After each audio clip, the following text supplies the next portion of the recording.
Why is the man I'm about to marry shamelessly flirting with another woman right in front of me? Just as I was about to call him, frustrated that he was taking too long to arrive at the wedding venue, I witnessed something unbelievable. Right before my eyes, the shadows of a despicable man and woman intertwined. My name is Laura. I'm 26 years old, single, and working full-time. Well, technically, I won't be single for much longer. That's right, I'm getting married soon. My fiance, Adam, is a coworker of mine, and we've been dating for 2 years. He proposed to me recently, and we happily decided to tie the knot. Of course, getting married is way more complicated than dating. Greeting both families, arranging the engagement party, choosing a venue, setting the budget, and notifying our workplaces, it was all incredibly hectic. Marriage is the first big joint project a couple undertakes. It was busy, but discussing and making progress together with Adam was very enjoyable.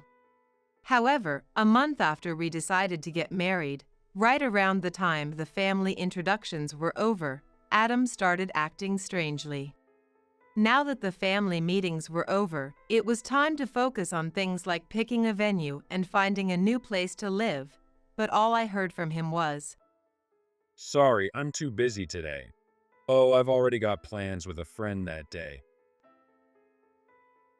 and I don't have time, so you decide.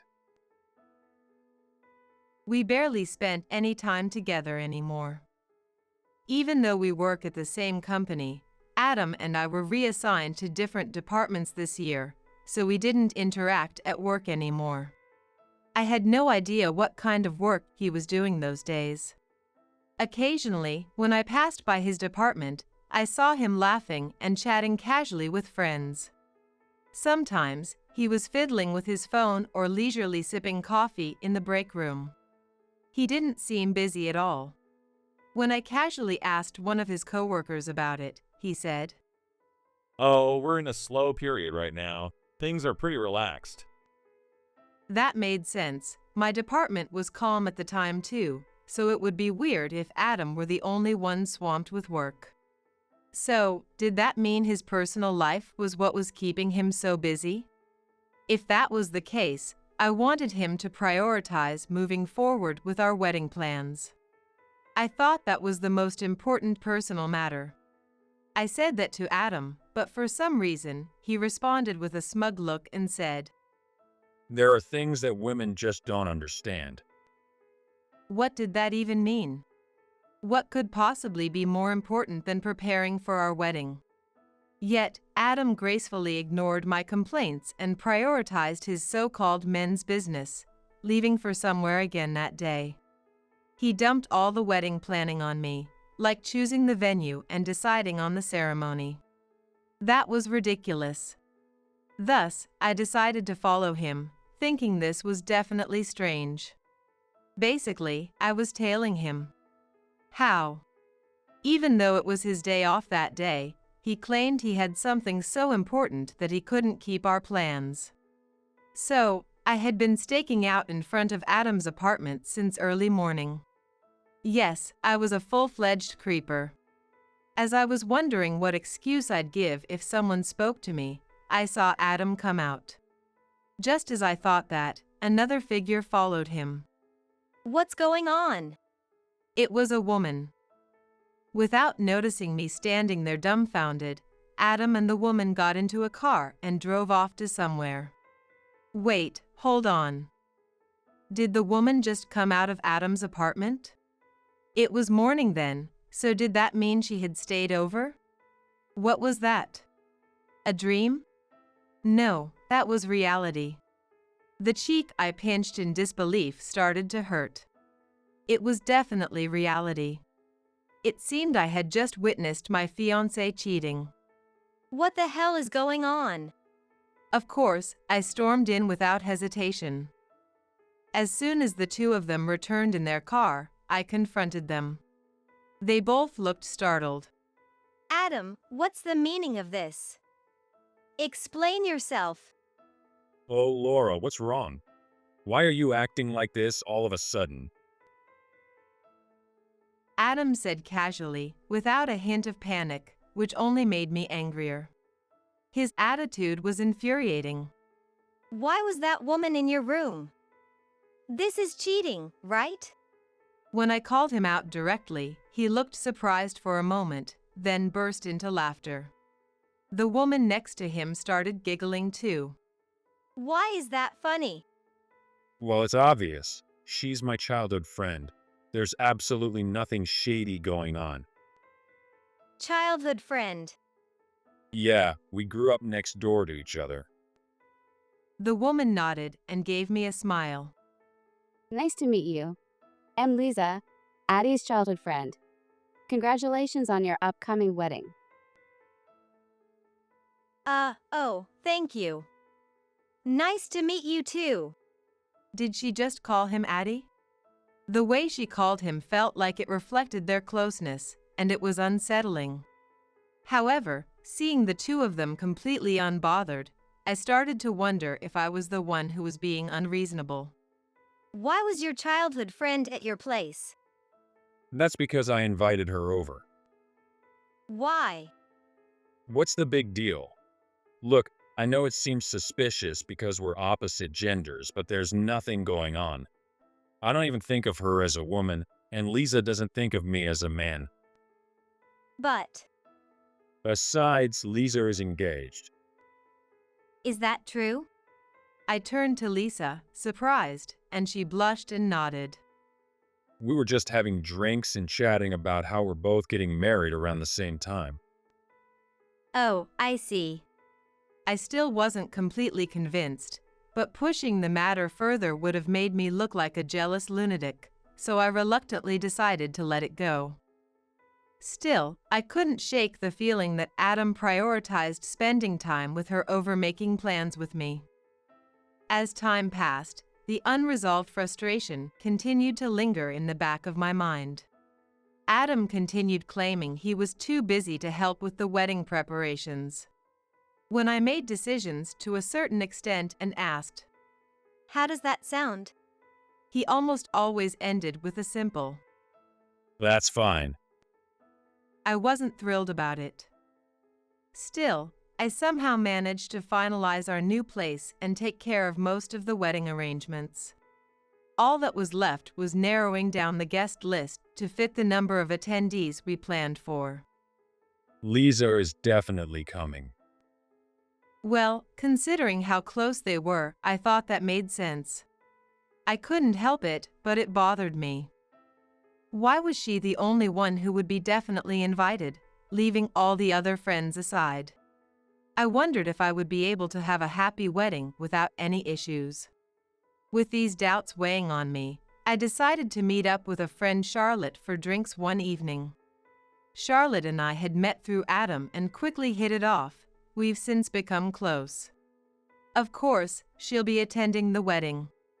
However, since I hadn't had the chance to properly tell her about the wedding due to my busy days, we arranged to meet.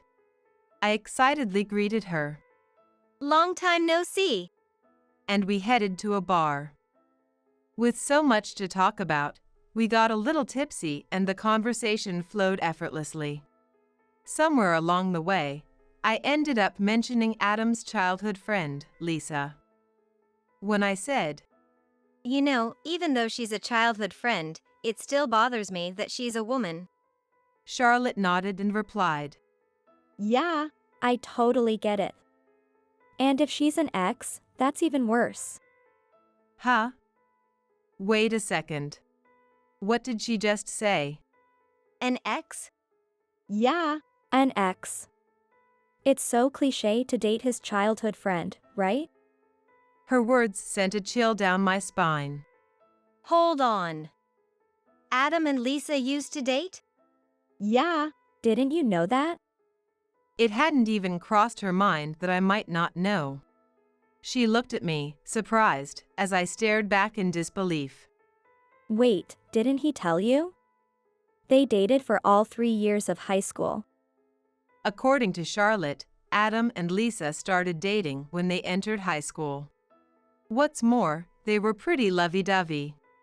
It seemed that Lisa was very possessive, to the point of picking fights with any girl who tried to talk to Adam. As a result, no other girls dared to approach him.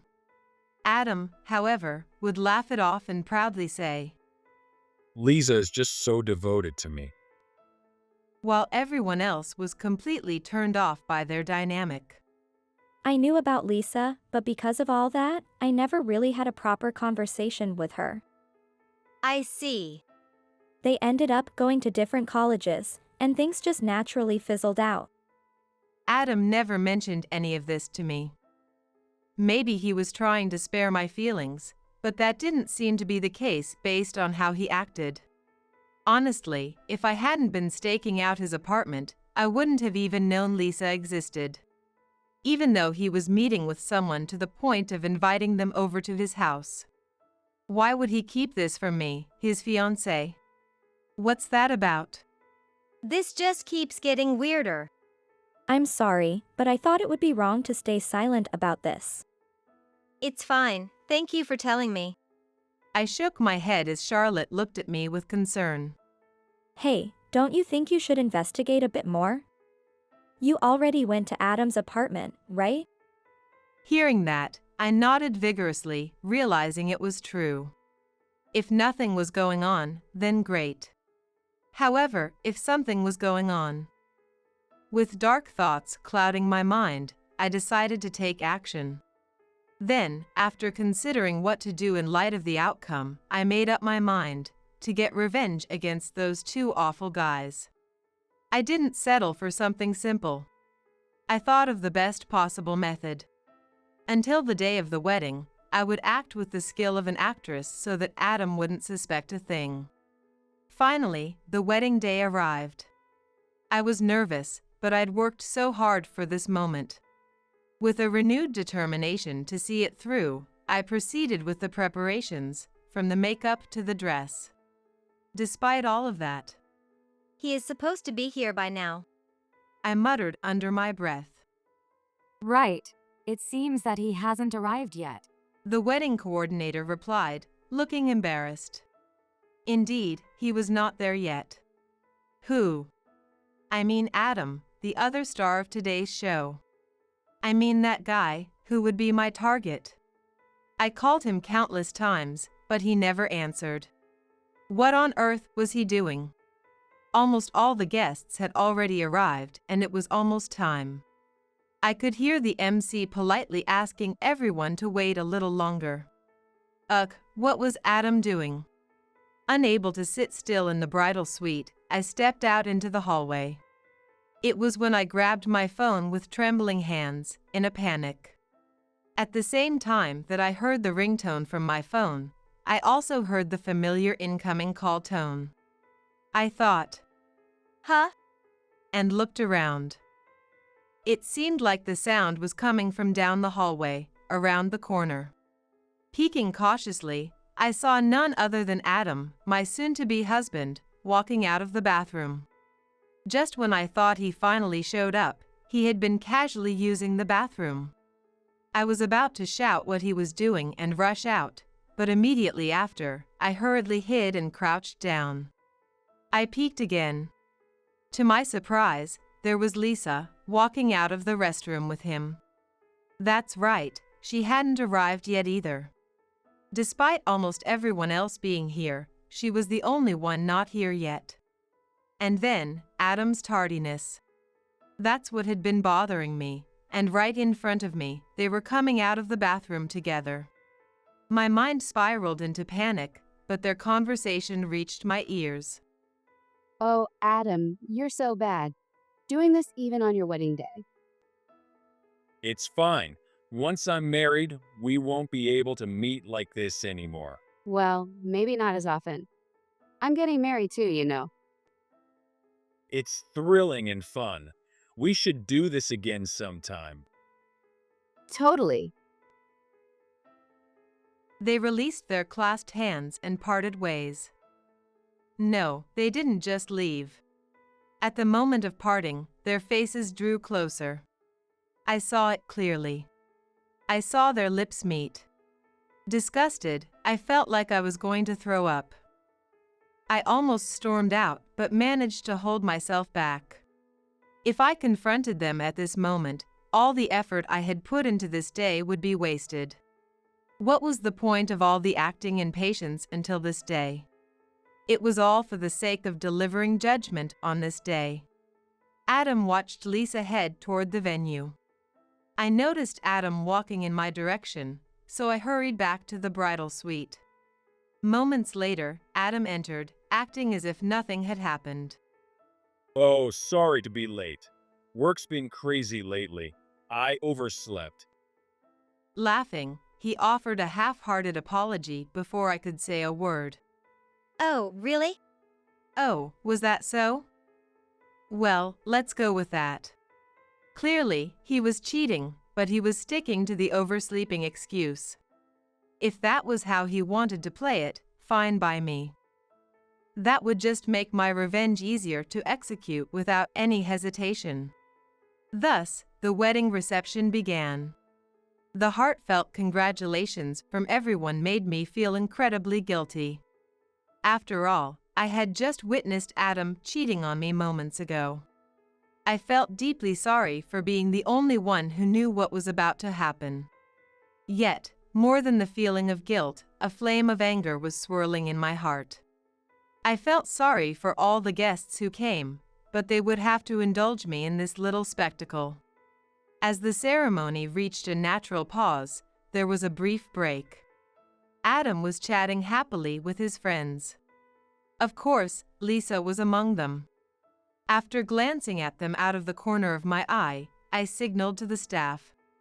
Moments later, the lights in the venue dimmed. As the room buzzed with whispers, Adam sitting next to me asked, Was this part of the plan? I simply replied, It's a surprise. Ladies and gentlemen, we have a special surprise from the bride, Laura.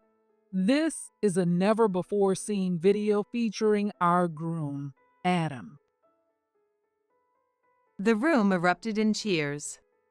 I was sure everyone thought they were about to watch a sweet montage of loving moments featuring Adam. I was sorry to disappoint them. In my heart, I whispered an apology.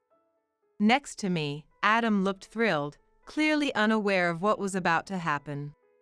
I couldn't wait to see his expression change. Then, the video started playing on the big screen. The room immediately buzzed with murmurs. Huh? Gasps echoed throughout the venue. What's more? Oh, Adam, you're so persistent. Come on, Lisa. You're enjoying this as much as I am. There they were, Adam and Lisa, on the screen. The room buzzed with shock and disbelief. What's going on? Someone muttered. On the screen, Adam and Lisa began flirting and getting cozy. Soon, the video cut to another clip. Each one showed Adam and Lisa in increasingly intimate moments. One after another, more and more incriminating scenes of the two guys were displayed, and after a brief silence.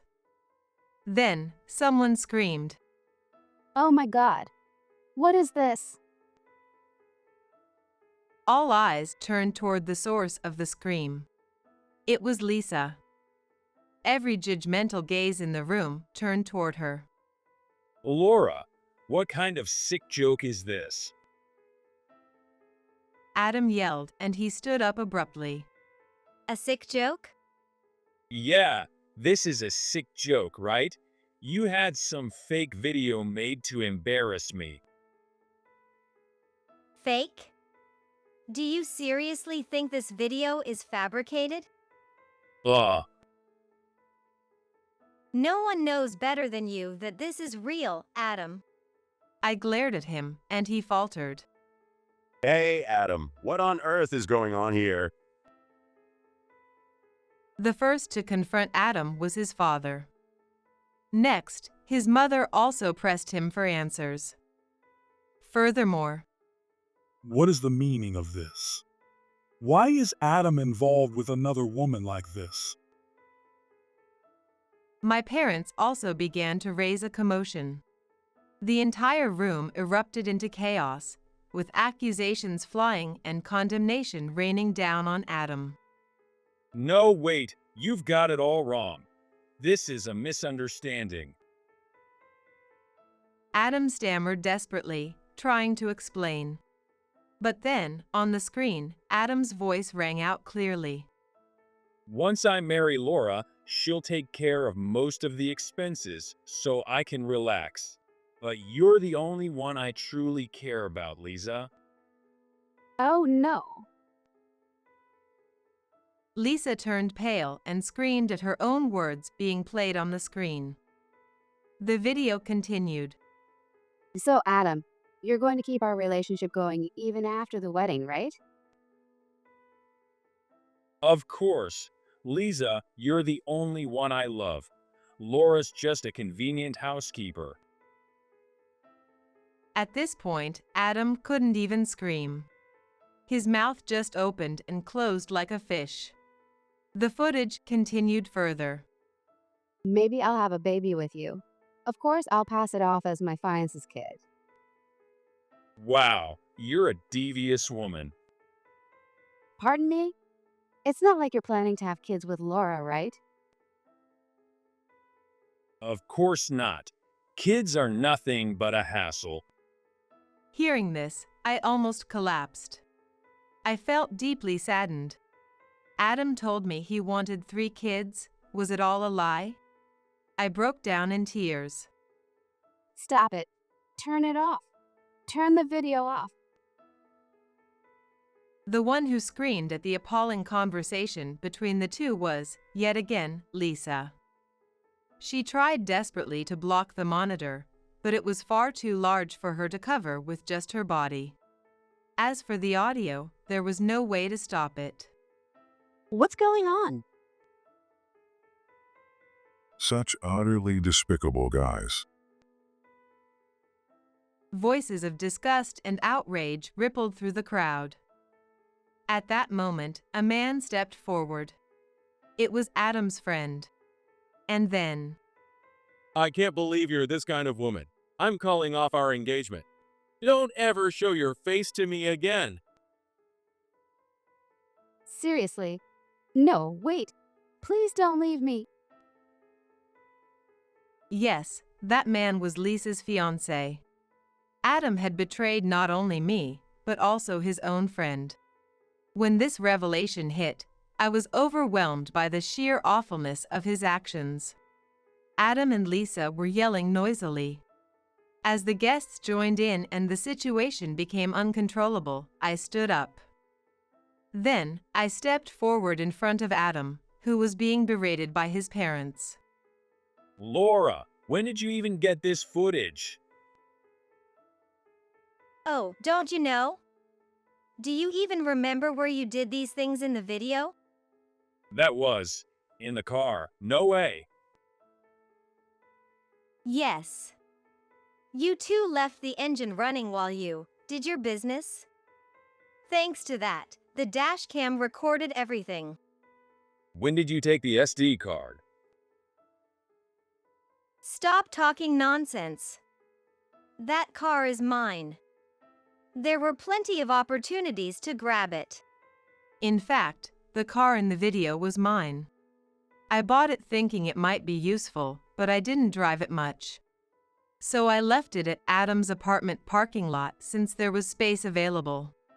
I even told him he could use it as much as he wanted, but I never imagined he'd use it for something like this. I decided to sell that car immediately. Adam slumped in defeat, unable to meet my cold, disdainful gaze. To the man who was supposed to be my husband, I quietly delivered my verdict. I'm calling off the wedding. And I'll charge you the full amount of this wedding reception. No way. Adam looked up at me in shock, his face full of disbelief. He clearly hadn't expected this. How ridiculous. Did he really think I'd still marry him after all this? What a clueless idiot. Wait, please. Lisa was just a fling. I don't love her at all. Adam pleaded desperately. Yet, it was Lisa who reacted to his words first. That's ridiculous. You told me you couldn't live without me and that all your love belonged to me. Yeah, well, I just said whatever sounded good to hook you. Honestly, having to pay for everything because you're a jobless bum was exhausting. Oh, really? You're the one who skimped on hotel costs and made us use your car for dates. And now you're blaming me? Well, maybe if you had gotten a job and pitched in, there wouldn't have been any evidence left. So it's my fault you're broke. Just like that, the bickering began. Seriously, could they take their ridiculous lover's spat somewhere else?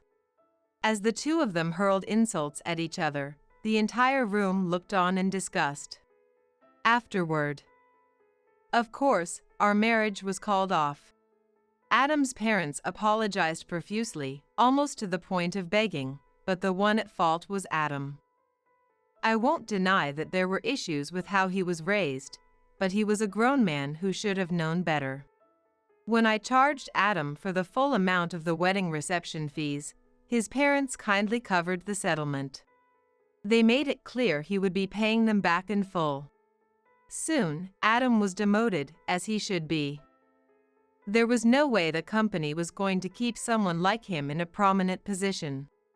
Above all, as a consideration for me since I would continue working, he was transferred to a remote branch office primarily populated by elderly residents. I was wrong. Laura, I love you. Please help me. He cried as he boarded the ferry to leave. I smiled and waved cheerfully, saying, Goodbye. Someone should give me a medal for seeing him off. Though, honestly, I mostly went to see the pathetic look on his face one last time. I'm petty like that. As for Lisa, her engagement was also called off, naturally. When she begged her former fiance to reconsider, he reportedly gave her a cold, disdainful look. Her parents, disgusted by her behavior, kicked her out of the house. I heard this from a mutual friend. Lisa, who was originally lazy and unwilling to work, obviously couldn't live on her own. Apparently, she contacted various acquaintances, but no one paid her any attention. She eventually disappeared without a trace. As for me, I moved on quickly. I took it as a blessing that I got out before marrying such a foolish man. Work was still fulfilling, and for the time being, I thought I didn't need a boyfriend or marriage. I thought so, but you never know what life has in store. As I approached my 30s, I met the most incredible man. It was fate. His genuine and considerate actions reassured me that he'd never pull an Adam. Relishing the joy of finding someone I could truly trust, I accepted the ring he offered with a smile.